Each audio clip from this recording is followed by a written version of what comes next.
doctors came over there, straightened it out, and it wasn't until I jumped on the cart and one of my teammates came over and patted me and told me it was going to be okay that the emotions really just started. And at that moment, I knew that, yeah, my season was done, and I just couldn't imagine that at that point that the next few months I wasn't going to be able to do the thing that I love most.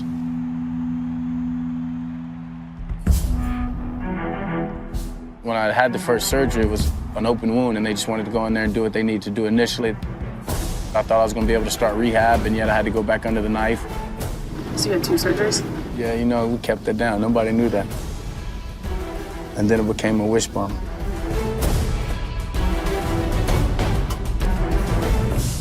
Coming to camp, it was a feeling I can't explain.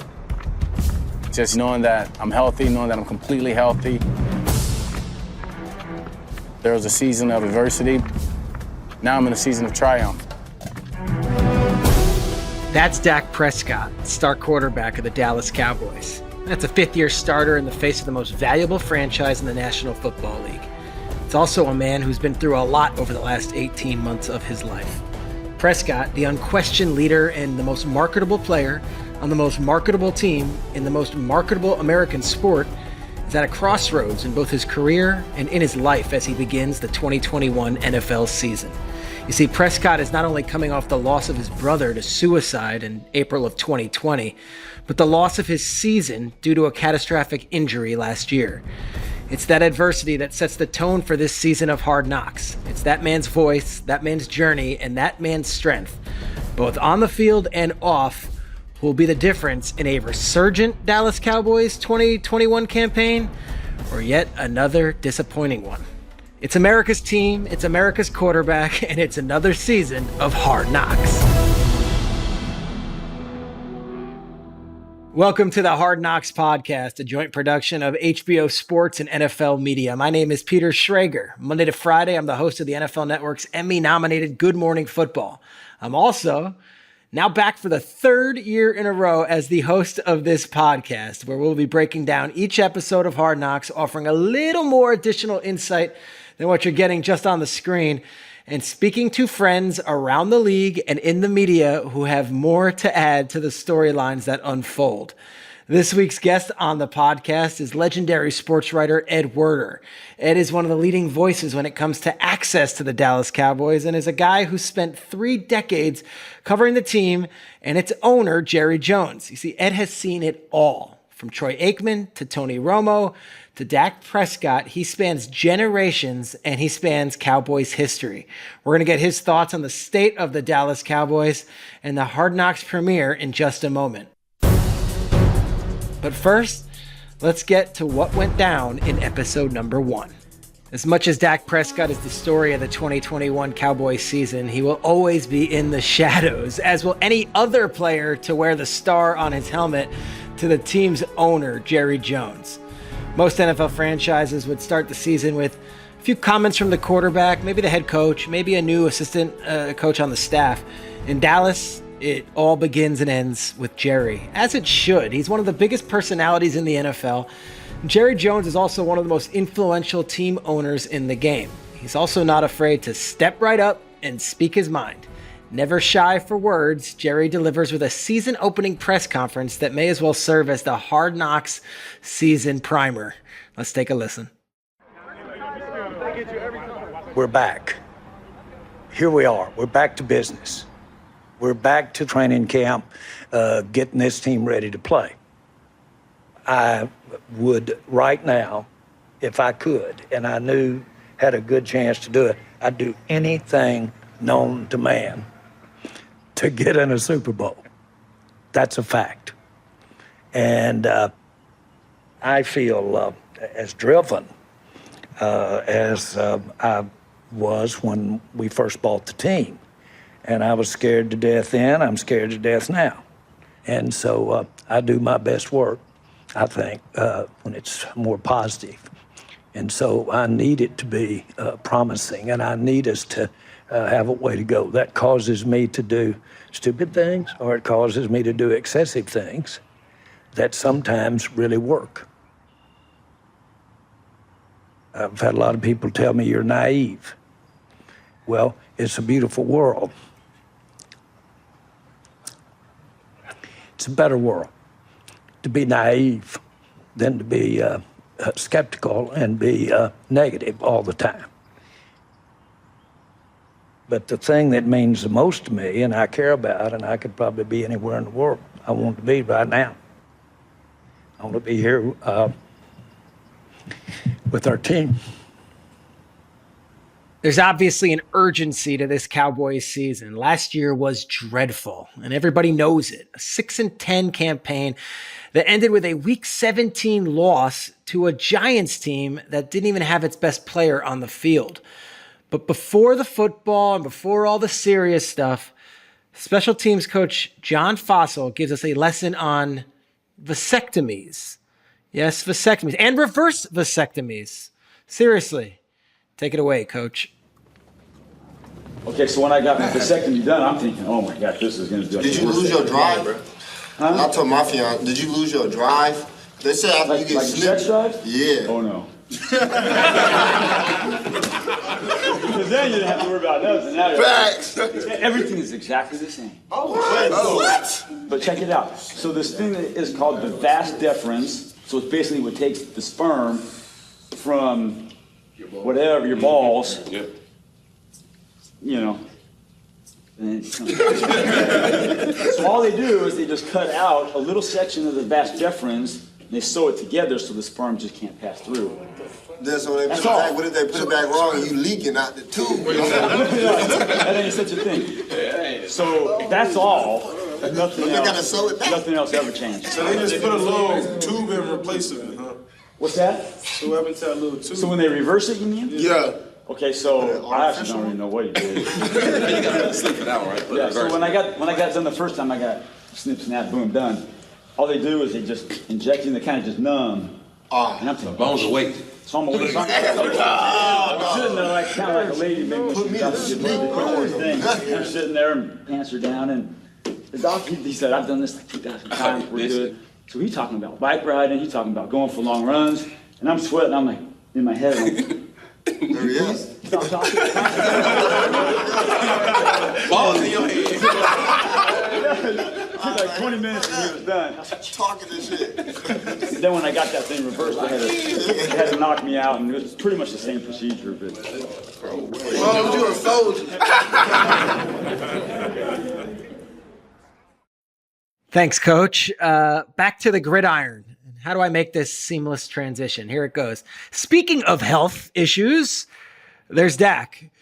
It's a surgically repaired ankle, a $140 million contract that he signed this offseason, and there are still a lot of doubters. But there is no looking back now. He is the guy.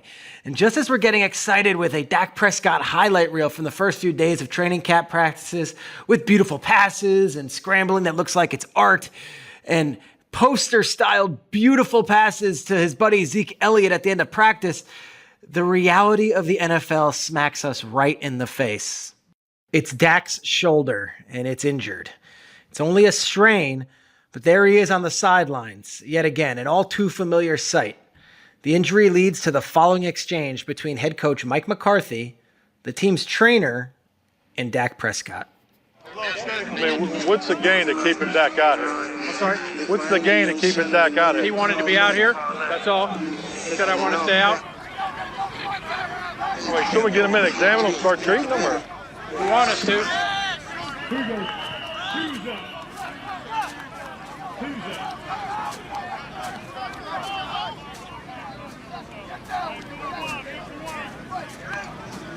Once you go in and get it examined and just get the treatment started. You know what I mean?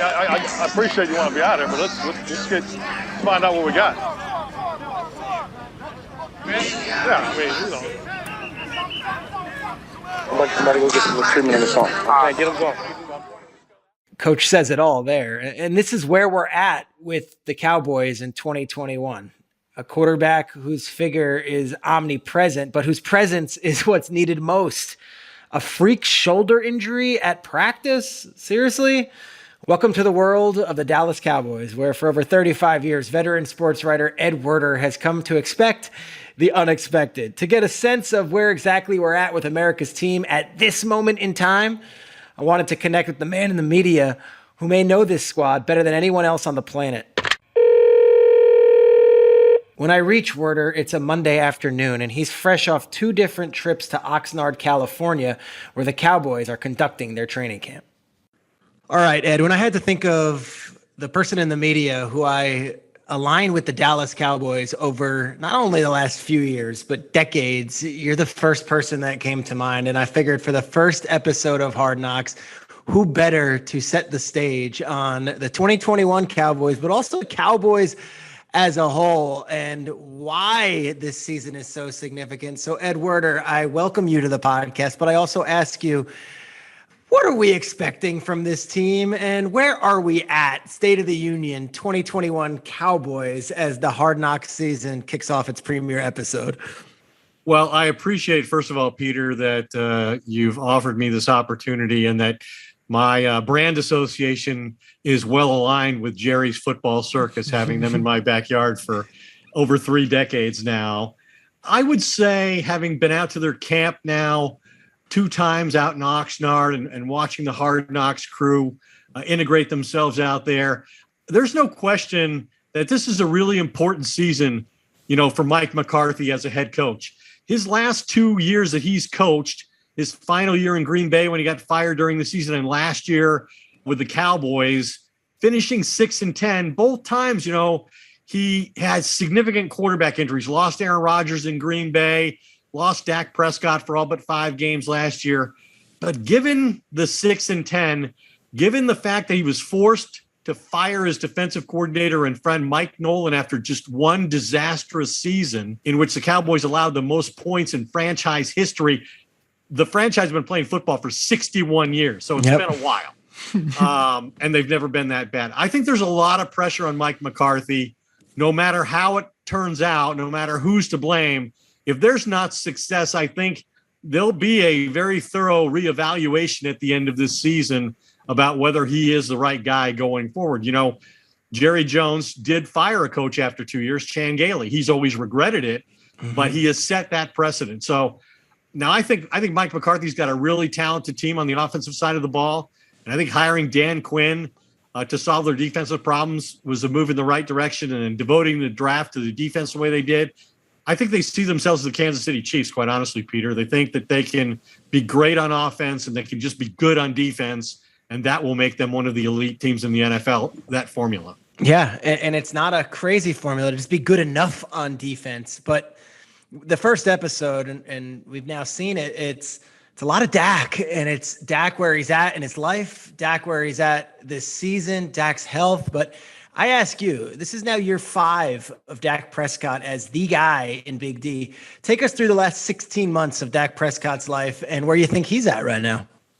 Well, obviously, he had started 69 consecutive games as a 4th-round draft pick to start his career. That's the longest in NFL history for a quarterback drafted in the 4th round or later. So it was a historic start. I mean, he comes in, there's no certainty that he's even going to make the team. He's viewed as a developmental player from, Mississippi State, has played almost exclusively in the shotgun, gets drafted in the 4th round by the Cowboys after they failed to get several other quarterbacks earlier in the draft, including Connor Cook.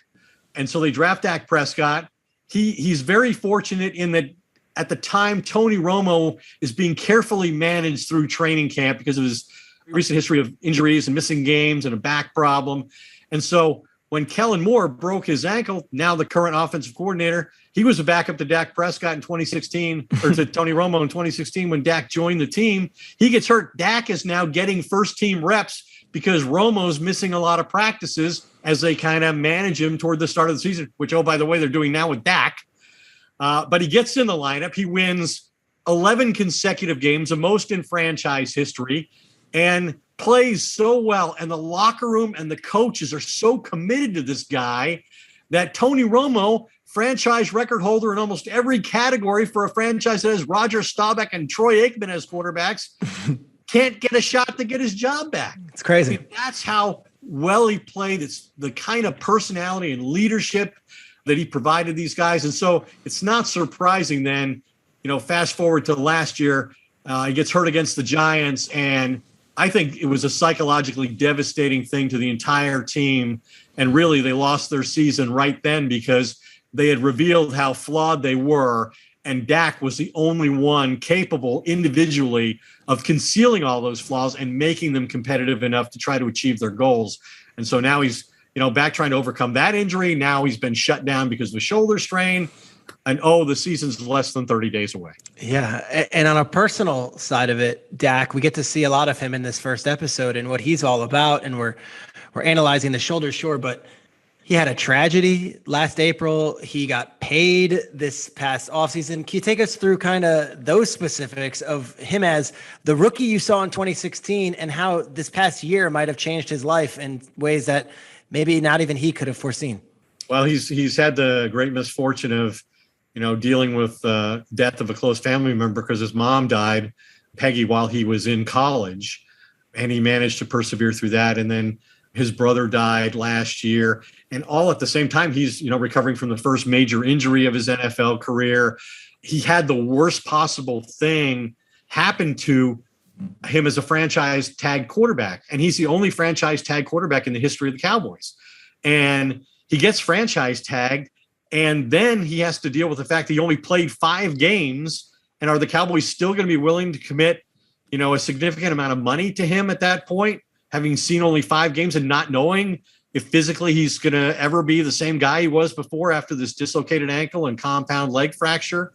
But again, he wins the negotiation under the most adverse circumstances possible.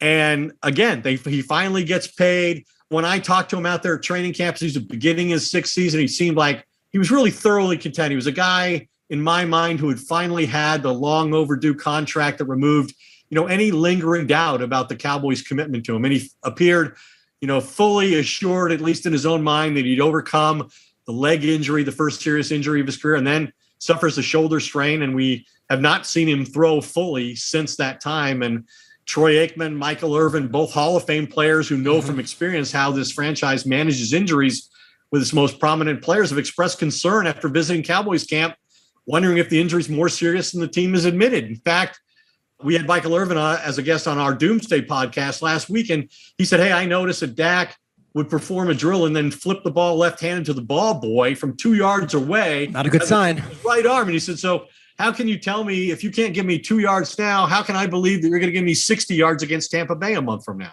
Yeah, and that is coming rapidly. That is a month away, that week 1 game against the defending champion Tampa Bay Buccaneers. You said it to start this off. There's almost been a fortune of yours to be around the Cowboys during the Jerry Jones era. And for people who are diving into Hard Knocks and they might not be hardcore NFL fans, we've seen the Cowboys twice before on Hard Knocks. Now it's the 3rd time.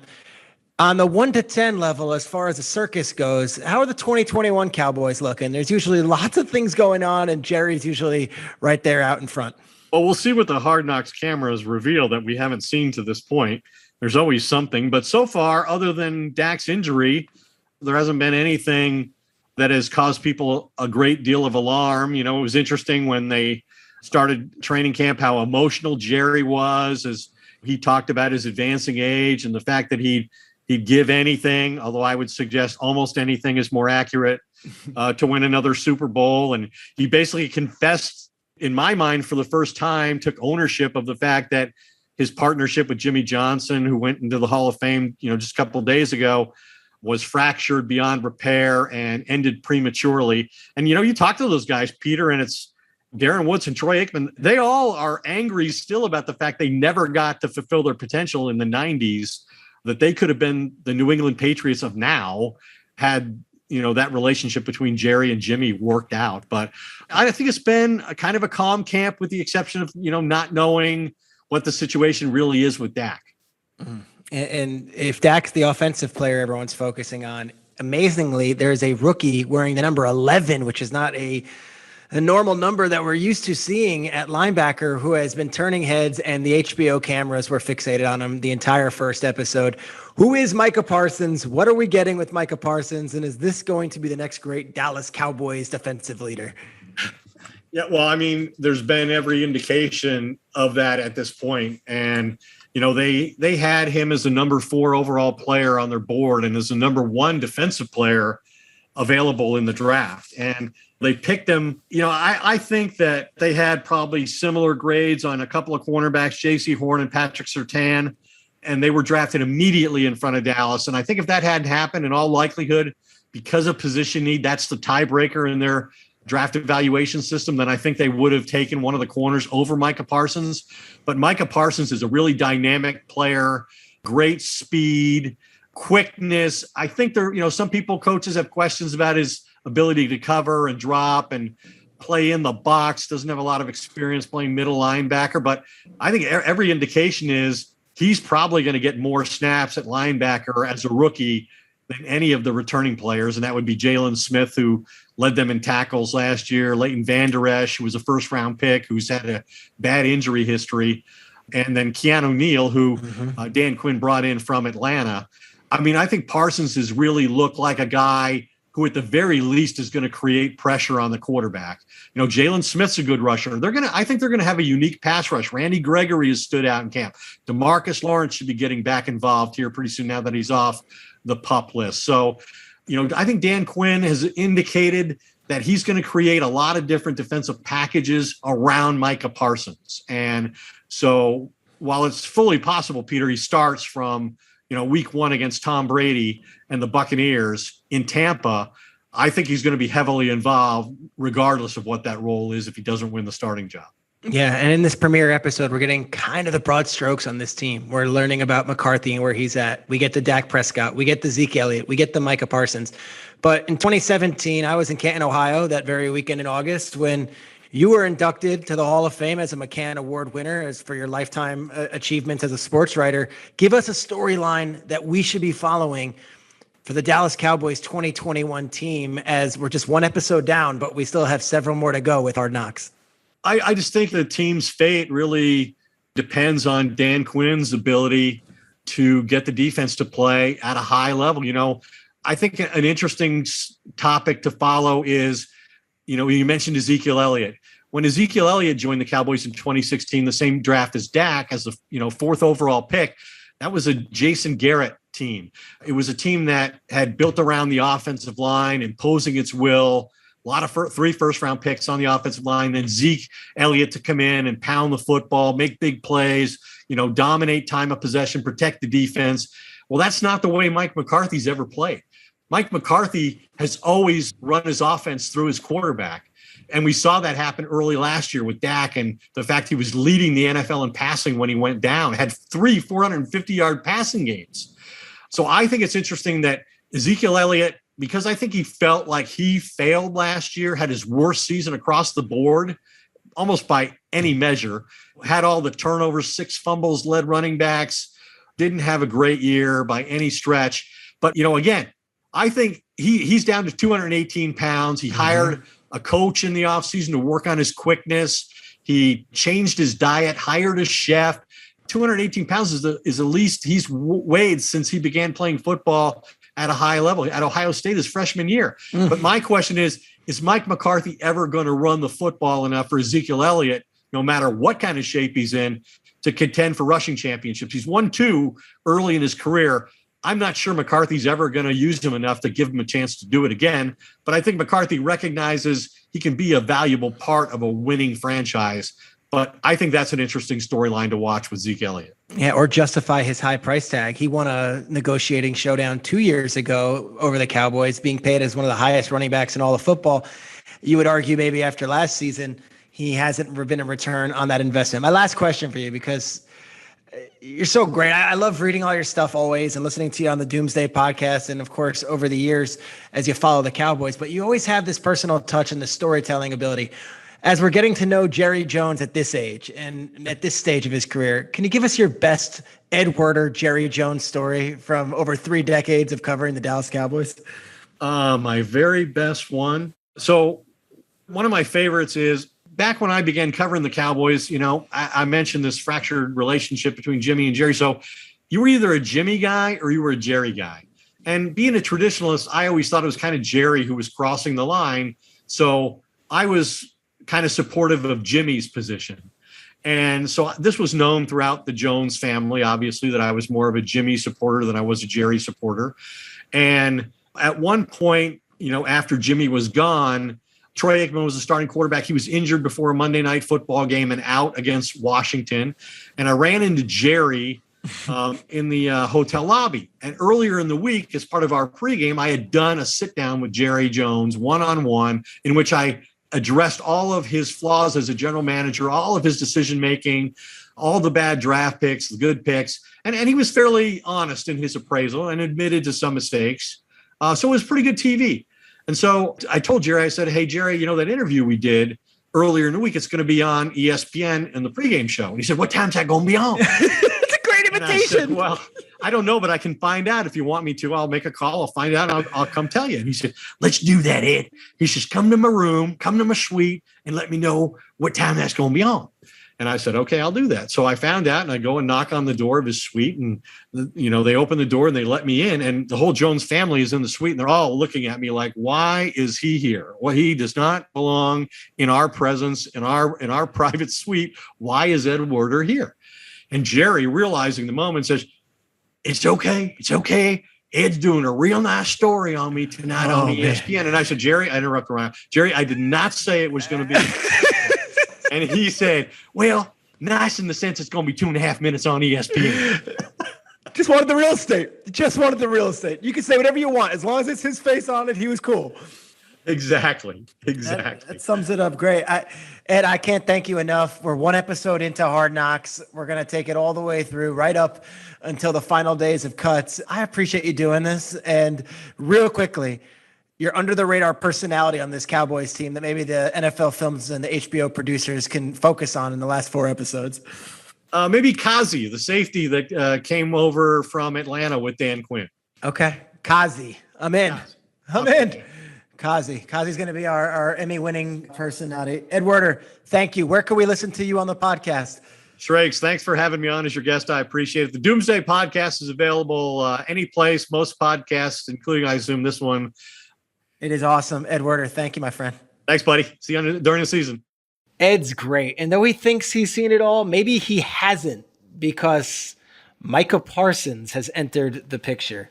Yeah, Micah Parsons could end up being the biggest star on the Cowboys this season, and he's just a rookie. Parsons is my pick for episode 1's MVP award. And though he gave a few sound bites early on in the season premiere of Hard Knocks, where he compares himself to a lion, and that's cool and all, it's his performance in the preseason debut that has me and just about every other NFL observer buzzing. See, Parsons was everywhere in the Cowboys Hall of Fame game versus the Steelers. He was also calling the plays, something incredibly rare for a rookie in his first game. Parsons was the best player on the field in his first ever professional game. He recovered a fumble. He was sniffing out running plays. And while speaking with first-year Cowboys defensive coordinator Dan Quinn during the game, we get the feeling he wanted to do just a little bit more. Hello? Yo, Mike, it's DQ. Yo. All right, so tell me about on the Bison. What can you do with your alignment? Widen out. Yeah, that way you can fucking edge set and turn the ball back into all the big guys. Hey, that's the ones we learned from, and you got some of the ones in. And the ones I'd say on the mobile, like, be super fucking aggressive. That's your call to go fucking dog somebody. Can I get one more? Nope, that's it for tonight. I'm just getting like warmed up, adjusted. Me too. So that's it. All right. That was not enough. I agree, but we get an extra one, so you'll get plenty next week. Yeah. All right, thanks. Peace. All right.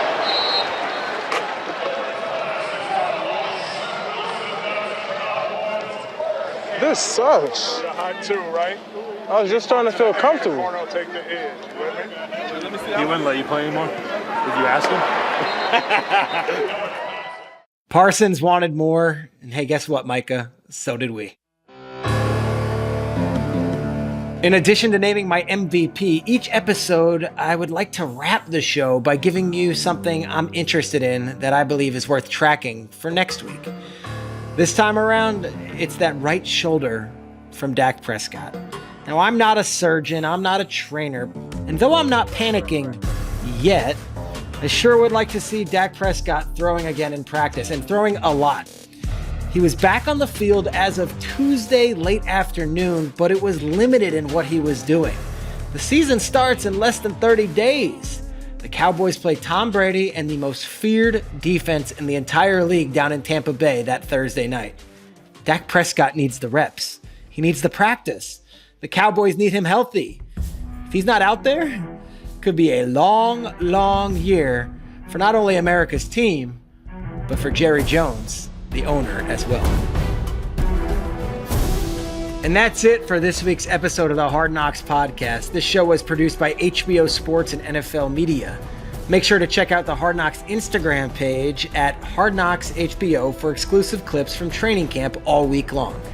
You can access even more Hard Knocks content on NFL.com. And as always, listeners, we want to hear from you. So tweet me at pschrags. That is PSCHRAGS on Twitter. And give us your feedback. Maybe there's something or someone you'd like to learn more about, or there's a particular guest you would like to hear from on the show. Give me a shout. We'll do our best. Again, I'm your host, Peter Schrager. This was produced by Grant Rudder and Trey Booty. Make sure to stream episode 2 of Hard Knocks next Tuesday on HBO Max. Don't forget to subscribe, rate, and review this podcast. We'll be back with a new episode next week. Thanks for listening.